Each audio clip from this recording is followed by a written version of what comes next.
Dr. Swati Vyas, a fetal medicine specialist at Ankura Hospital. Today I am going to tell how many scans will be required for a healthy young woman. So assuming you are a healthy young woman without any health complications, you are fit and young, you are conceived naturally, you will require up to 3 to 4 scans mandatorily in the pregnancy.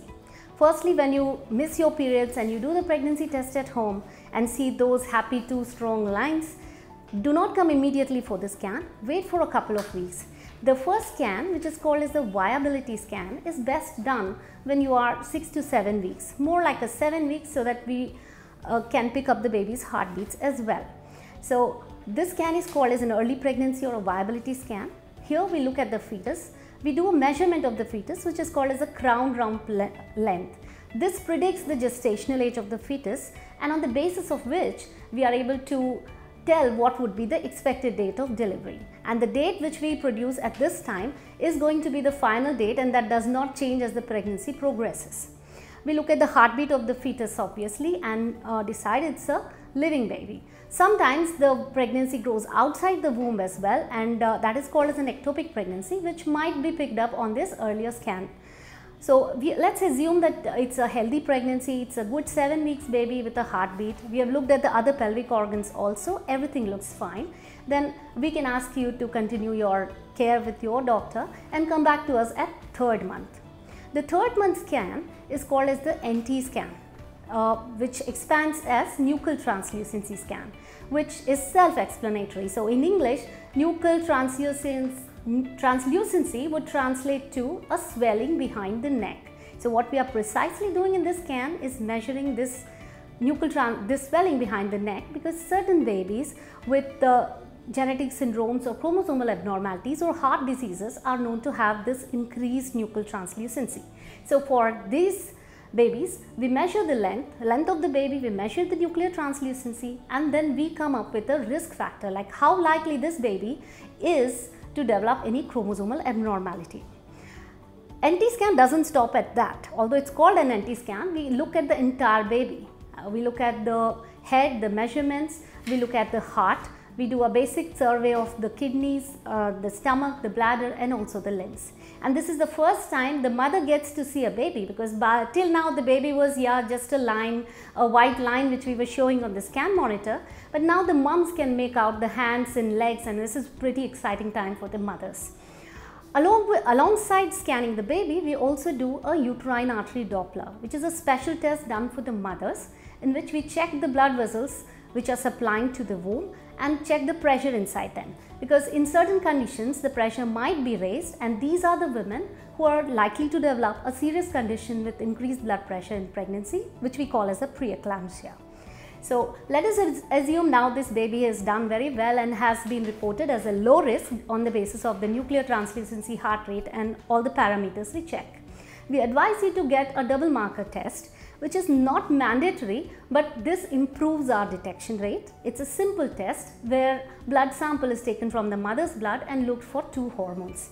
So after the results are acquired, we come up with a new risk ratio, which is more accurate than doing either of the tests alone.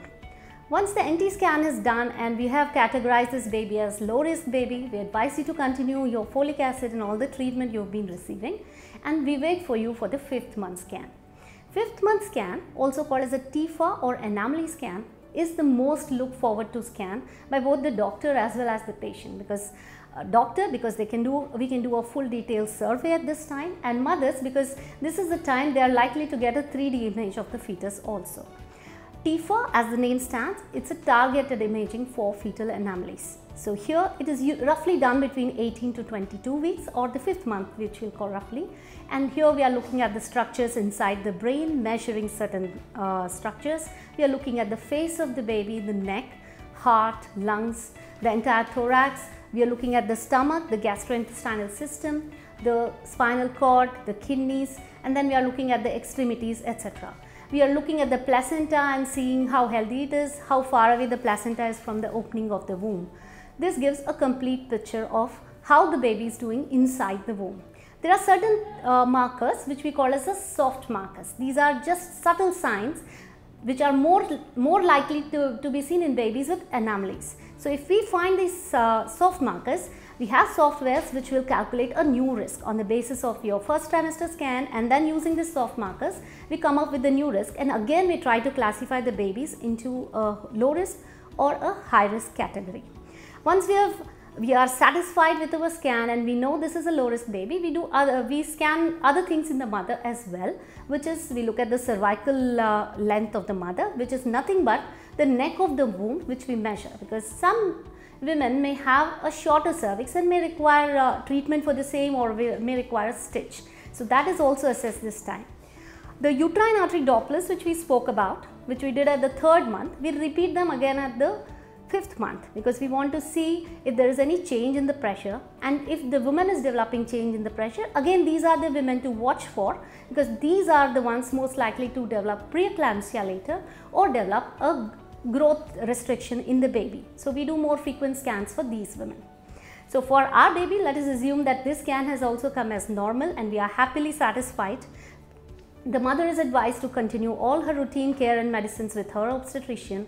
We reach the 8th month, and this 8th month scan is called as a growth scan, and if all is well, probably this is the last scan the woman is going to have. Here we look at the presentation, because now it becomes important how the baby is lying within the womb. We look at the size of the baby, like we measure the weight of the baby by measuring the head circumference, abdominal circumference, and also the length of the thigh bone.